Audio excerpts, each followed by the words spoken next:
Good afternoon students. आज हम discuss करेंगे थ्योरम नंबर 8.17। स्टेटमेंट क्या कहती है?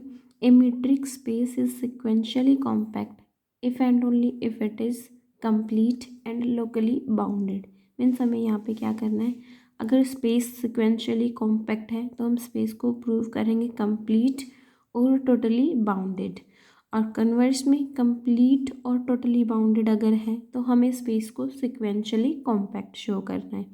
अब अगर स्पेस सिक्वेंशियली कॉम्पैक्ट हम लेके चलें तो थ्योरम नंबर 8.15 में हम प्रूव कर चुके कि sequentially compact metric space is complete, and theorem number 8.16 में हम प्रूव कर चुके हैं sequentially compact metric space is totally bounded.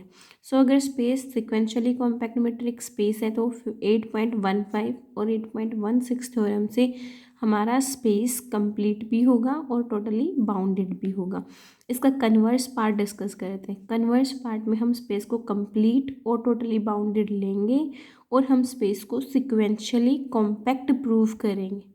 We shall prove that X is sequentially compact. अब सिक्वेंशियली कॉम्पैक्ट के लिए हमें क्या करना है, हम इसकी एक सीक्वेंस एक्स एन कंसिडर करेंगे और प्रूव करके दिखाएंगे इसकी एक कन्वर्जेंट सब सीक्वेंस हमारे पास आ जाती है। So let x1 x2 x3 xn and so on be an arbitrary sequence in x। हम एक आर्बिट्रेरी सीक्वेंस लेके चले हैं x के अंदर से। Since x is local totally bounded, अगर x टोटली बाउंडेड है that means for every epsilon greater than 0 there exist epsilon net for x.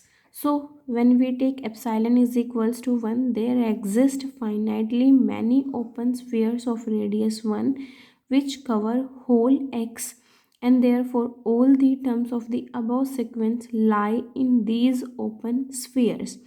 अगर हमारा स्पेस टोटली बाउंडेड है तो हर एप्साइलन के लिए कंडीशन होल्ड करती, तो एप्साइलन इक्वल्स टू 1 के लिए भी कंडीशन होल्ड करेगी। मीन्स एप्साइलन इक्वल टू 1 के लिए हमारे पास फाइनाइटली ऐसे ओपन स्फीयर्स आ जाएंगे जिनका रेडियस 1 है और वो सारे स्फीयर पूरे एक्स को कवर करेंगे। अगर पूरे एक्स को कवर करते हैं तो इस अबव मेंशन्ड सीक्वेंस को भी कवर करेंगे। Since these open spheres are finite in number, अब हमारे पास जो ये नंबर ऑफ स्फीयर्स हैं ये फाइनाइट हैं, there must exist at least one sphere say S1 which contains infinitely many terms of this sequence xn। अब जब हमारे पास नंबर ऑफ स्फीयर्स फाइनाइट है जो पूरे स्पेस को कवर करते हैं, तो कोई ना कोई एक स्फीयर ऐसा ज़रूर होगा जो इसकी हमारी सीक्वेंस की इनफाइनाइटली मैनी टर्म्स को कंटेन करेगा। हमने उस स्फीयर को नाम दे दिया S1। अब S1 स्फीयर से हम एक सब सीक्वेंस निकालेंगे और वो सब सीक्वेंस हमने कंसिडर कर ली x11 x12 x13 up till x1 and so on. Again using the total boundedness of x for epsilon is equals to 1/2। अब एप्सिलॉन इज इक्वल्स टू, पीछे हमने एप्सिलॉन इक्वल टू 1 कंसिडर किया था, अब हम एप्सिलॉन की वैल्यू 1/2 ले लेते हैं। अब 1/2 के लिए भी हमारे पास एप्सिलॉन नेट है। अगर एप्सिलॉन नेट है तो हमारे पास 1/2 रेडियस के फाइनाइटली मैनी ओपन स्फीयर्स ऐसे आएंगे जो पूरे एक्स को कवर कर लेंगे। Out of these spheres there will be at least one open sphere say S of 1/2 which contains infinitely many terms of the sequence x1n। जो हमने ये सब सीक्वेंस कंसिडर की थी ना, इसके बारे में कहता है कि देखो जब हम एप्सिलॉन को 1/2 लेके चले तो फाइनाइटली मैनी ओपन स्फीयर्स होंगे रेडियस 1/2 के जो पूरे एक्स को कवर करेंगे। अब पूरे एक्स को कवर करते हैं तो ये एक्स के एलिमेंट्स की ही तो एक सब सीक्वेंस हमने बना रखी है। दैट मीन्स कि वो इसको इन सारे एलिमेंट्स को भी कवर करेंगे, और इन सारे एलिमेंट्स को कवर करने के लिए इन फाइनाइटली मैनी ओपन स्फीयर में से कम एक ऐसा स्फीयर तो ज़रूर आएगा जो इन सारे इनफाइनाइटली मैनी पॉइंट्स को कंटेन करेगा। उस ओपन स्फीयर को नाम हमने दे दिया S(1/2). From S(1/2) we extract a sequence of x1n। अब जो S स्फीयर है 1/2 रेडियस का, जो इन इनफाइनाइटली सारे पॉइंट्स को कंटेन करता, अब इसमें से x1n इनकी हमने एक सब सीक्वेंस एक्सट्रैक्ट की। Let this sequence subsequence भी x21, x22, x23, x2n and so on. Next we shall obtain a subsequence. जैसे हमने इनकी एक सब सीक्वेंस ऑब्टेन की थी ये वाली, अब इनमें से एक सीक्वेंस हम फिर से ऑब्टेन कर लेंगे x31, x32, x33, x3n of x2n। इस सीक्वेंस की एक सब सीक्वेंस ये एक्सट्रैक्ट कर लेंगे। All of whose term lie in an open sphere of radius 1/3। जैसे इस सीक्वेंस की सारी टर्म्स स्फीयर में लाई कर रही थी जिसका रेडियस 1/2 है, उसी तरीके से इस सीक्वेंस की ये सारी टर्म्स लाई करेंगे एक ऐसे स्फीयर में जिसका रेडियस 1/3 है। जब हम इस प्रोसेस को कंटिन्यू करते जाएंगे इनफाइनाइटली मैनी टाइम्स, तो हमें एक ऐसी सब सीक्वेंस मिल जाएगी। Continue this process of forming successive सब सीक्वेंसेस इनडेफिनेटली। जो हम ये सक्सेसिव सब सीक्वेंसेस बना रहे हैं इस प्रोसेस को कंटिन्यू करेंगे and then take the diagonal sub sequence, और फिर वहाँ से डायगोनल सब सीक्वेंस उठाएंगे। जैसे डायगोनल पे x11 आइए थोड़ी जेथ एंट्री सेम हो। नेक्स्ट हमारी ये थी यहाँ से x22, उसके बाद नेक्स्ट हमारी x33, इसके बाद x44, x55, xnn and so on. We claim that this sequence is a Cauchy sequence. अब हम प्रूव करेंगे कि हमारी ये सीक्वेंस कोशियस सीक्वेंस बन जाए। अब ये सीक्वेंस कोशियस सीक्वेंस कब होगी? जब इसके टर्म्स एक दूसरे के क्लोज आना शुरू हो जाए। मीन्स इस सीक्वेंस की कुछ टर्म्स को छोड़ के बाकी सारी टर्म्स का डिफरेंस किसी एक नंबर से लेस आना शुरू हो जाए। अब देखो x11 किससे थी? x11 हमने यहाँ से उठाई थी जो स्फीयर S1 के अंदर है। उसके बाद हमने x22 उठाया। x22 को कंटेन करने वाला स्फीयर था हमारे पास 1/2 रेडियस का। दैट मीन्स कि ये एलिमेंट S1 में भी ज़रूर होगा। ऐसे ही नेक्स्ट हमने उठाया था x33। x33 किसके अंदर था? एक स्फीयर जिसका रेडियस 1/3। दैट मीन्स कि ये एलिमेंट अगर इस स्फीयर में है और S इसका रेडियस 1/3 है और S1 इस स्फीयर का रेडियस 1 है, तो ये एलिमेंट 33 S1 में भी ज़रूर जाएगा। ऐसे ही नेक्स्ट x44 होगा, वो भी S1 में ज़रूर जाएगा। So it is clear that x11, x22, x33, x44 and so on all belongs to S1। इसके बाद x22, x33, x44 up to so on all belongs to S of 1/2। अब next लिखेंगे x33। ये किसके अंदर था? ये S of 1/3 स्फीयर के अंदर था। तो इससे नेक्स्ट सारे एलिमेंट्स भी स्फीयर के अंदर ज़रूर आएंगे। तो इसी तरीके से अगर मैं कंटिन्यू करें तो मैं इसको ज़रूर लिख सकती हूँ SNN belongs to S of 1/k for all n greater than equals to k। अब देखो जैसे अगर इसके अंदर मैं k की वैल्यू 1 पुट करूँ, k की वैल्यू 1, यहाँ पे हमने 1 पुट की, तो हर n जो 1 से बड़ा या बड़े के इक्वल है उसके कोरस्पोंडिंग ये एलिमेंट्स S1 में जाएंगे। देखो k की वैल्यू 1 पुट की, ये बनेगा S1 एंड x11 n की वैल्यू 2, x22 3 ली हमने, n की value x33। So first line हमारी आ जाएगी। अब अगर मैं k की वैल्यू 2 लूँ तो n greater than equals to 2 means हमें 2 से शुरू करूँगी। x22, x33, x44 सारे किस में चले जाएंगे? x1/2 में। अब अगर हम k की वैल्यू 3 कंसिडर करें तो ये फिर बनेगा s रेडियस 1/3 का। तो यहाँ पे एलिमेंट x33, x44, x55 किस में चले जाएंगे? s of 1/3 में। नेक्स्ट हमने क्या किया? चूज़ किया epsilon greater than 0। Let epsilon greater than 0 be given. Choose a positive integer n nought, और हमने एक पॉजिटिव इंटीजर n नोट को इस तरीके से चूज़ किया कि एन नोट की वैल्यू ग्रेटर है 2/एप्सिलॉन से, then for any M and N greater than N nought we have by 1। अब इक्वेशन नंबर 1 में देखो, एम और एन दोनों ही एन नोट से बड़े हैं। इसके अंदर के की जगह में एन नोट पुट कर देते तो ये हमारा बन जाएगा एस ऑफ 1/एन नोट। और जो भी नंबर इस के से बड़ा उसके कोरस्पोंडिंग यहाँ पे जो एलिमेंट आएगा वो इस स्फीयर में ज़रूर लाया करेगा। तो के की वैल्यू हमने पुट कर ली एन नोट। एम और एन दोनों एन नोट से बड़े हैं तो एम के corresponding X M M, N के कोरस्पोंडिंग एक्स एन एन, ये दोनों एलिमेंट्स स्फीयर में जाएंगे जिसका रेडियस 1/एन नोट है। अब अगर ये दोनों एलिमेंट स्फीयर में हैं जिसका रेडियस 1/एन नोट है तो इन दोनों एलिमेंट्स की बीच की डिस्टेंस 1/एन नोट से छोटी बनेगी। Means x N n x M m, this distance is less than 1/एन नोट और 1/एन नोट इज लेस देन 2/एन note.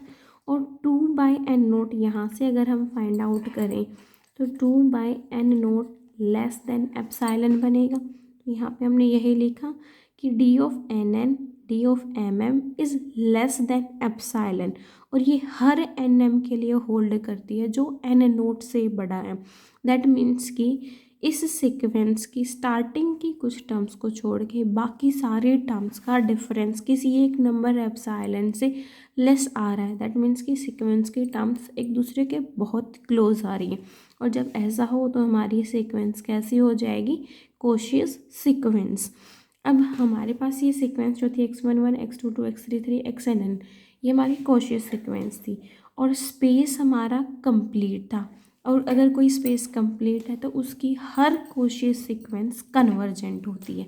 Therefore the sequence xnn must be convergent, क्योंकि हम इस सीक्वेंस को कोशियस सीक्वेंस प्रूव कर चुके हैं। स्पेस कंप्लीट है तो कंप्लीट स्पेस के अंदर हर कोशियस सीक्वेंस कन्वर्जेंट होती है, इसीलिए एक्स एन एन वाली मीन्स ये वाली सीक्वेंस हमारी कन्वर्जेंट होगी। Therefore we have obtained a convergent subsequence of original sequence x n. और ये जो सब सीक्वेंस हमने बनाई है ये ओरिजिनल सीक्वेंस एक्स एन से बनाई थी, और ये सीक्वेंस हमारी कन्वर्जेंट है। मीन्स यहाँ से हमने एक ऐसी सब सीक्वेंस कंस्ट्रक्ट कर ली है जो किसी पॉइंट को कन्वर्ज करेगी। दैट मीन्स एक्स एन की एक सब सीक्वेंस हमारे पास आ गई जो कन्वर्जेंट है, और एक्स एन आर्बिट्रेरी सीक्वेंस हम लेके चले थे। दैट मीन्स इसी तरीके से हम स्पेस की कोई भी सीक्वेंस लें वो कन्वर्जेंट ज़रूर होगी, और स्पेस की अगर हर सीक्वेंस के लिए एक सब सीक्वेंस ऐसी आ जाए जो कन्वर्जेंट है तो हमारा स्पेस कैसा हो जाता है, सिक्वेंशियली कॉम्पैक्ट। यही हमें इसमें प्रूव करना था। अब हम नेक्स्ट थ्योरम डिस्कस करेंगे, थ्योरम नंबर 8.19। इसके अंदर क्या कहता है, every totally bounded metric space is bounded. हमें प्रूव करना है हर टोटली बाउंडेड मेट्रिक स्पेस भी बाउंडेड आएगा। मीन्स अगर मेट्रिक स्पेस टोटली बाउंडेड है तो वो बाउंडेड जरूर आएगा। एक्स टी हम एक टोटली बाउंडेड मेट्रिक स्पेस लेके चले हैं। अगर टोटली बाउंडेड मेट्रिक स्पेस है तो हर एप्सिलॉन ग्रेटर देन 0 के लिए एक एप्सिलॉन नेट जरूर एग्जिस्ट करेगा। Let A subset of X be an epsilon net. अब ए अगर एप्सिलॉन नेट है तो ए फाइनाइट होगा, and X can be written as union of all spheres whose radius is less than epsilon, and centre के points हमारे set A से आएंगे।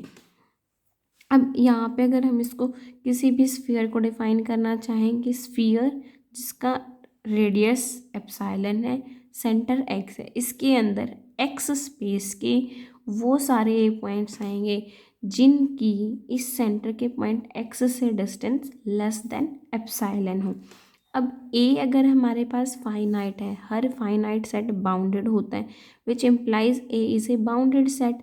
अब ए अगर बाउंडेड है तो उसका डायामीटर भी हमारे पास फाइनाइट आएगा, which implies diameter of A is finite, and we know that diameter of an open sphere of radius epsilon is less than 2 epsilon. ये कहता है कि हमें पता है हमारे पास अगर कोई भी ओपन स्फीयर है जिसका रेडियस एप्सिलॉन है, तो इस स्फीयर का डायामीटर हमेशा लेस होगा 2 एप्सिलॉन से।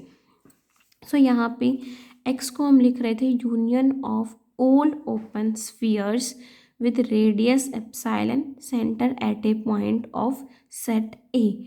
अब यहाँ से अगर मुझे इसको बाउंडेड चेक करना है तो हम इसके डायमीटर को फाइनाइट शो कर देंगे। तो x का डायमीटर मुझे निकालना है तो उसको हमने रिप्रेजेंट किया डेल एक्स से। Union less than equal to में चेंज हो जाएगी।